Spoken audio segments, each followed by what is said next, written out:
सभी छात्रों को नमस्कार। आज हम 10वीं कक्षा की दोहा तुलसी के दोहे अध्ययन करेंगे।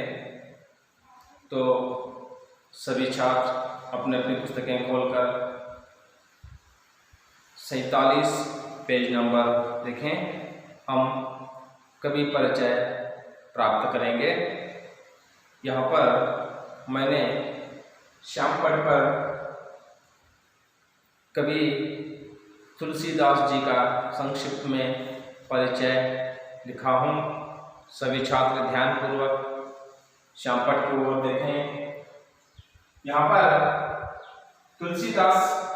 तुलसी के दोहे, यह एक दोहा है। आज हम इस दोहे के बारे में अध्ययन करेंगे। सबसे पहले तुलसी के दोहे के कवि तुलसीदास जी का हम परिचय प्राप्त करेंगे। यहाँ पर देखिए, जन्म तुलसीदास जी का जन्म 1532 को हुआ। उनका जन्म स्थान है राजापुर, उत्तर प्रदेश में निहित राजापुर में उनका जन्म 1532 को हुआ। और उनके पिता आत्माराम थे। उनके पिता का नाम आत्माराम था और उनके माता तुलसी थी। उनकी माता का नाम तुलसी था। और कहा जाता है कि जब तुलसीदास जी का जन्म हुआ तब उन्होंने राम नाम का उच्चारण किया था। जब तुलसीदास जी का जन्म हुआ तब उन्होंने जन्म के तुरंत कुछ समय बाद ही राम नाम का उच्चारण किया था। इसलिए उन्हें बचपन का नाम राम बोला पड़ा था। देखिए, आप ध्यान रखिए, इसको याद रखिए। तुलसीदास जी का बचपन का नाम था राम बोला, क्योंकि उन्होंने जन्म लेते ही कुछ समय बाद राम नाम उच्चारण किया था। इसलिए उनका नाम बचपन में राम बोला पड़ा था। तुलसीदास भगवान राम के अनन्य भक्त थे।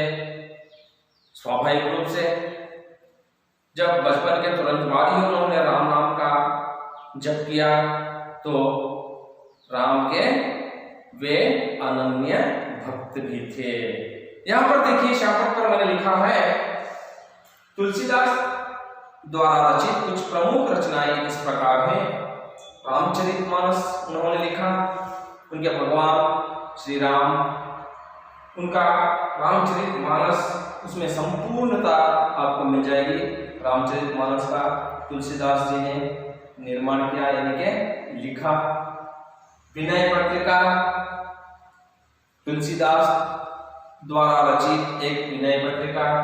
गीतावली, दोहावली और कवितावली आदि रचनाओं के कृतो तुलसीदास जी थे। और यहाँ पर देखिए, उनका देहांत सन 1623 को काशी में हुआ। उनका देहांत 1623 को काशी में हुआ। तो छात्रों, तुलसीदास जी का संक्षिप्त में आपने परिचय प्राप्त किया है। तो हम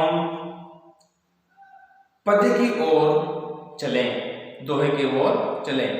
दोहे का अध्ययन करने से पहले हम इस दोहे का क्या आशय है, अर्थात तुलसीदास जी का क्या आशय है, किस कारण से तुलसीदास जी ने यह दोहा आप सभी छात्रों को पढ़ने के लिए रखा गया। तो देखिए, आशय यह है, इन दोहों के द्वारा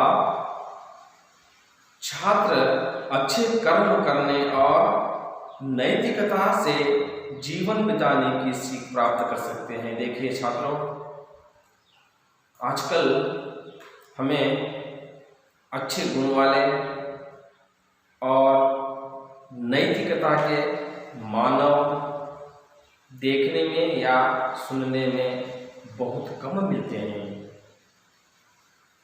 बहुत कम लोग ऐसे हैं जो गुणवान हैं और नैतिकता से जीवन बिताने वाले हैं, अच्छे कर्म करने वाले हैं। तो वे लोग हमें आजकल देखने में और सुनने में कम मिलते हैं। तो छात्रों, मन से बढ़कर कुछ नहीं है। यदि हमने चाहा तो हम भी एक गुणवान व्यक्ति बन सकते हैं, हम भी एक नैतिकता हम ला सकते हैं। तो इस दोहे में आप सभी छात्र यही एक सीख पा सकेंगे कि हम नैतिकता से जीवन बिताएं, अच्छे कार्य करें, गुणवान व्यक्ति बने। तो छात्रों, यह था इस दोहे का आशय। तो इस दोहे को हम पढ़ने से पहले, अध्ययन करने से पहले इस दोहे के निहित कुछ नए शब्द हम जान लेंगे। तो देखिए, मुखिया, मुखिया शब्द आया हुआ है इस दोहे में। मुखिया शब्द का अर्थ होता है नेता, बड़ा, हम जो कन्नड़ में कह सकते हैं मुख्यस्था। और सकल, दूसरा शब्द है सकल, यानी संपूर्ण, संपूर्ण हम कन्नड़ में कह सकते हैं संपूर्ण पूर्ति। विश्व शब्द आया हुआ है, यानी संसार, विश्व, जगत, दुनिया। ये सभी विश्व शब्द के समानार्थक शब्द हैं, सजातीय शब्द कहलाते हैं। कीन्ह शब्द इस दोहे में आया हुआ है। कीन्ह इस शब्द का अर्थ है किया, यानी करा हुआ, किया इसका अर्थ होता है। कर्तार, कर्तार शब्द आया हुआ है। इस कर्तार शब्द का अर्थ है सृष्टिकर्ता, यानी भगवान, ईश्वर, अल्लाह, वे कर्तार है। और पय शब्द आया हुआ है इस दोहे में। पय शब्द का अर्थ यह है कि दूध, जो हम कन्नड़ में कह सकते हैं हालू। और परिहरी शब्द इस दोहे में आया हुआ है। परिहरी शब्द का अर्थ यहाँ होता है त्यागना, यानी छोड़ देना। किसी दूसरे की भलाई यदि उस कार्य में हो तो हम उसको त्यागना, इसी का अर्थ होता है क्या, परिहरी, इसका अर्थ है त्यागना। और वारी, वारी शब्द आया हुआ है इस दोहे में, यानी कि पानी, जल, नीरू भी हम कह सकते हैं, कन्नड़ में नीरू कहते हैं। और घट, घट शब्द का है शरीर, देह, इसका अर्थ होता है। और विपत्ति शब्द आया हुआ है इस दोहे में। विपत्ति का शब्द तो आपको मालूम ही है, संकट, आपत्ति जो हम कन्नड़ में कहते हैं। और सुकृति, सुकृति शब्द इस दोहे में आया हुआ है। सुकृति का अर्थ यह है अच्छे कार्य, ಒಳ್ಳೆಯ ಕೆಲಸಗಳು, कन्नड़ में हम कहते हैं ಒಳ್ಳೆಯ ಕೆಲಸಗಳು। जीह, जीह शब्द है। जीह शब्द का अर्थ यह है जीभ, नालिगे जो हम कन्नड़ में कहते हैं जीभ। और चाहसी, चाहसी शब्द इस दोहे में आया हुआ है। चाहसी शब्द का अर्थ यह होता है चारों ओर, चारों ओर, ನಾಲ್ಕು ದಿಕ್ಕುಗಳು ಅಂತ ನಾವು ಕನ್ನಡದಲ್ಲಿ ಹೇಳ್ತೀವಲ್ಲ, ಆ ಶಬ್ದದ ಅರ್ಥ ಹಿಂದಿಯಲ್ಲಿ चाहसी, इसका अर्थ यह है चारों ओर। तो छात्रों, इस दोहे के अंदर 5 चरण हैं। इन 5 चरणों में अधिक अर्थ छिपा हुआ है। आप ध्यानपूर्वक इस दोहे को सुने और समझें। तो इस पाठ के निहित आए हुए नए शब्दों का अर्थ भी हमने जान लिया और इस दोहे का आशय भी हमने जान लिया और इस दोहे के कर्तृ जो कवि हैं तुलसीदास जी का भी परिचय हमने प्राप्त कर लिया। तो हम दोहे की ओर चलें। तो देखिए सभी छात्र पृष्ठ संख्या 56 में देखें दोहा। मुखिया मुख सो चाहिए खान पान को एक। देखिए छात्रों, मुखिया मुख सो चाहिए खान पान को एक। मुखिया इस प्रकार होना चाहिए कि वे मुख के समान होना चाहिए, मुख के समान होना चाहिए। तुलसीदास जी कहते हैं अपने दोहे में, कोई भी नेता हो, कोई भी मुखिया हो, वो मुखिया वो नेता मुख के समान होना चाहिए, मुंह के समान होना चाहिए। पालय पोषय सकल अंग तुलसी सहित विवेक। यहां पर कहा है तुलसीदास जी ने, इस बड़े देह में, शरीर में खाने पीने का कार्य केवल मुख ही करता है, मुंह ही करता है, परंतु उसका फल, उसका फायदा शरीर के सभी हिस्सों को मिलता है। शरीर के, देह के सभी भागों को उसका फल, उसका फायदा मिलता है। इसलिए तुलसीदास जी ने कहा है, यदि मुखिया होना है तो मुख के समान होना है। जैसे मुख खाने पीने का कार्य केवल अकेला करता है और उसका पूरा फायदा पूरे देह को पहुंचाता है, उस प्रकार मुखिया मुख के समान होना चाहिए। वे अपनी ओर से कार्य करें, उसका फायदा और उसका फल, उस कार्य का नतीजा अपने सभी प्रजाओं को मिले। देखिए कितना अद्भुत रूप से यहाँ तुलसीदास जी ने प्रथम चरण में कहा है। देखिए दूसरे चरण में तुलसीदास जी कहते हैं, जड़ चेतन गुण दोषमय विश्व कीन्ह करता। देखिए यहाँ पर जड़ चेतन गुण दोषमय, उस भगवान ने इस दुनिया को तो बनाया, परंतु इस दुनिया में अच्छाई भी है, बुराई भी है, काला भी है, गोरा भी है, ऊपर वाला है, नीचे वाला है। इस प्रकार से हम यहाँ इस संसार में, इस विश्व में, इस दुनिया में देख सकते हैं। उस भगवान ने, उस सृष्टिकर्ता ने इस दुनिया में बनाया तो अच्छा भी बनाया और बुरा भी बनाया। देखिए संत हंस गुण गहहिम पय परिहरि वारिविका। यहाँ पर तुलसीदास जी ने कहा है दूसरे चरण में, दूसरी पंक्ति में कहा है, संत हंस गुण गहहिम पय परिहरि वारिविका। जो हंस पक्षी, उस हंस पक्षी के सामने यदि आप पानी और दूध मिलाकर पीने के लिए दे देंगे तो वह पक्षी सिर्फ और केवल दूध ही पीगी और पानी वहीं पर कटोरे में ही छोड़ देगी। इस प्रकार तुलसीदास जी कहते हैं, इस दुनिया में, इस संसार में, इस विश्व में अच्छाई है, बुराई है, परंतु आप सभी लोग बुराई को छोड़िए, अच्छाई को अपनाइए, अच्छे कार्य कीजिए, बुरे कार्य मत कीजिए, किसी को अपमान मत कीजिए, सभी का सम्मान कीजिए। इस प्रकार हम बुरे कार्यों को छोड़कर अच्छे कार्यों को अपनाना ही उस प्रकार अपनाना है जैसे हंस पक्षी के सामने यदि हम दूध और पानी मिलाकर दे देंगे तो वे पक्षी सिर्फ और सिर्फ दूध ही मात्र पी लेगी, पानी वहीं पर छोड़ देगी। उसी तरह हम भी इस समाज में, इस दुनिया में, इस विश्व में बुरे कार्यों को पानी की तरह छोड़कर अच्छे कार्यों को दूध की तरह हम पीना चाहिए।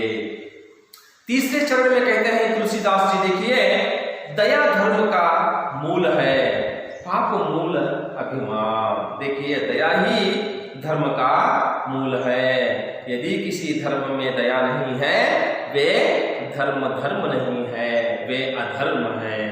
इसीलिए तुलसीदास जी कहते हैं, दया ही धर्म का मूल है, वही मूल है उसका, दया धर्म का मूल है, और पाप का मूल अभिमान है। पाप का मूल क्या है? अभिमान है। स्वार्थता से स्वार्थी बना तो वह, और या अपने आप को वह बड़ा समझा तो वह दया का पालन नहीं कर सकता।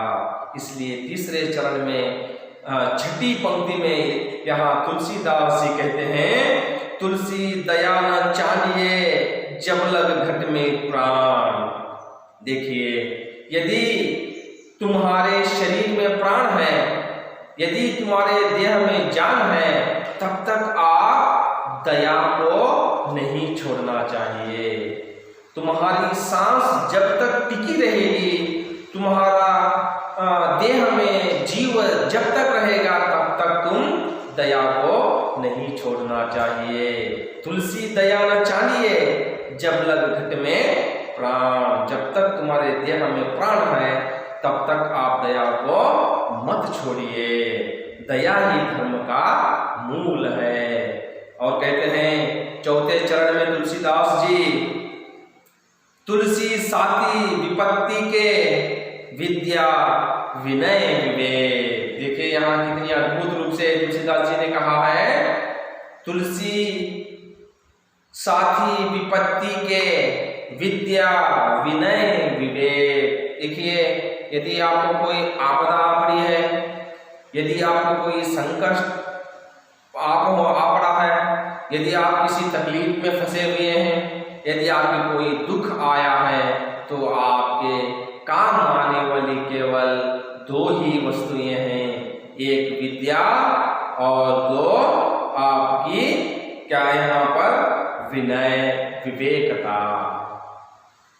आपकी नर्मागी, आपके विनय, आपके अच्छे बोल, आपकी प्रार्थना की दृष्टि।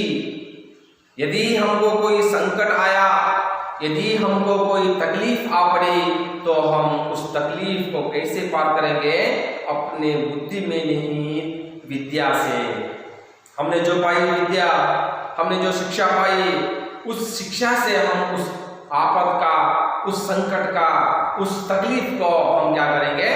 दूर कर लेंगे। उस समय हम अभिमान नहीं करना चाहिए, उस समय हम विनय और विवेक के साथ, विनय और विवेक, यही दो तीन आपके अस्त्र हैं जो आपको तकलीफ और संकट से दूर कर सकते हैं। विद्या, विनय और विवेक, इन तीन चीजों को, वस्तुओं को तुमने अपना कर जीवन बिताने का फैसला लिया, तो आप कभी संकट में नहीं फंसेंगे। और कहते हैं तुलसीदास जी, साहस सुकृति सुसत्यव्रत राम भरोसोए।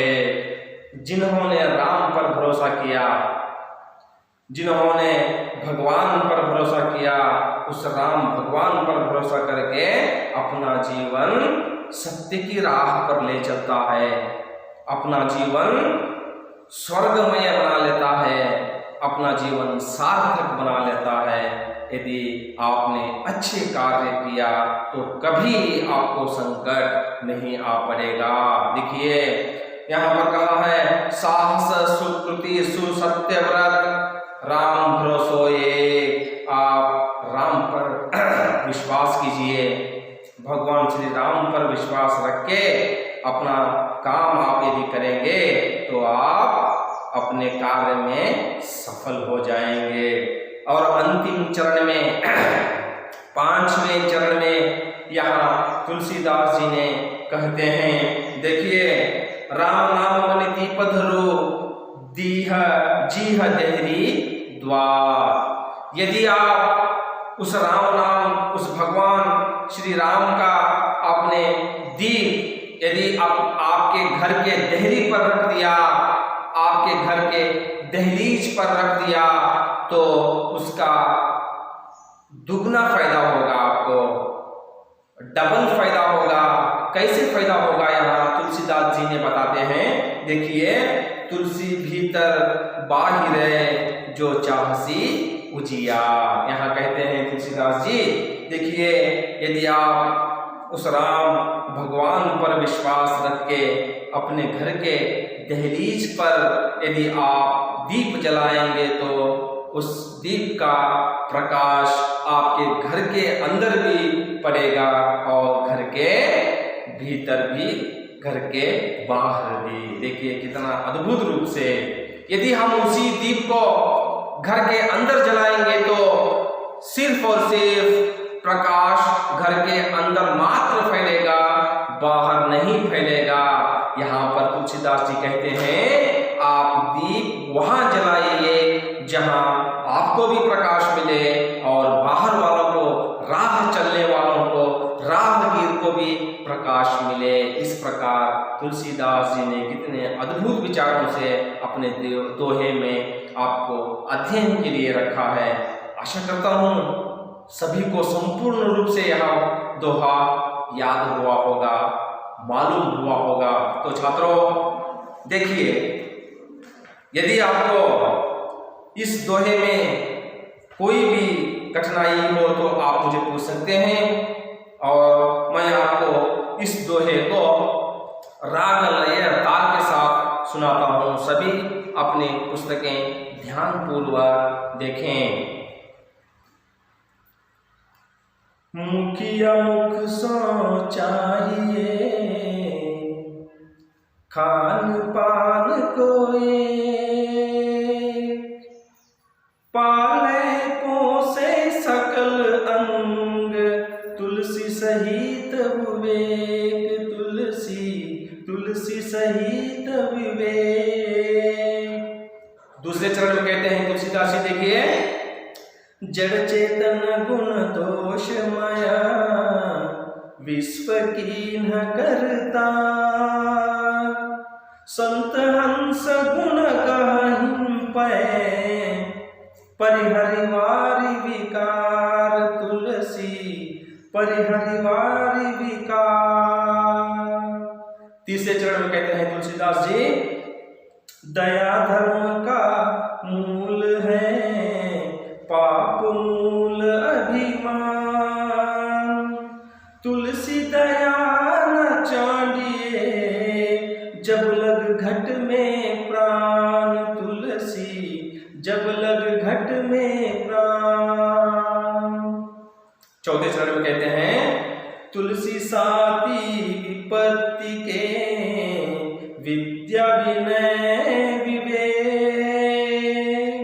साहस सुकृति सुसत्यव्रत, राम भरोसो एक, तुलसी राम भरोसो एक।